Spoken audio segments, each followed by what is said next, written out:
बैगन ने ये कहा है मुझसे, शादी करूंगी मैं तुझसे, लेकिन बाप न मानेगा, तुझको लाते ही मारेगा, तुझको लाते ही मारेगा।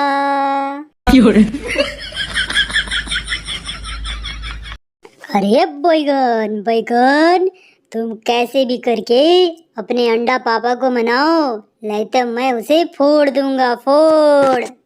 और बहुत देख लिया मैं उसका, अब घमंड तोड़ दूंगा।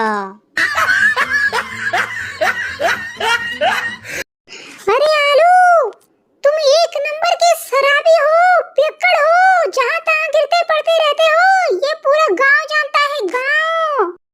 और इतना होने के बावजूद भी मैं अपने पापा को बोल रही हूँ कि मुझसे उससे शादी करना है, लेकिन वो मान नहीं रहे हैं।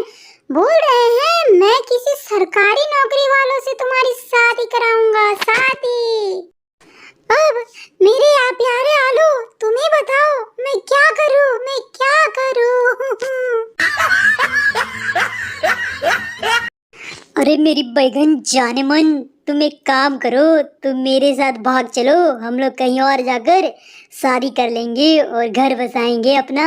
नहीं तो तुम्हारा बाप जो है ना, ये अंडा बाप, तुम्हारी शादी किसी काले कलोठे पेटलू से करा देंगे, सरकारी नौकरी वाले से।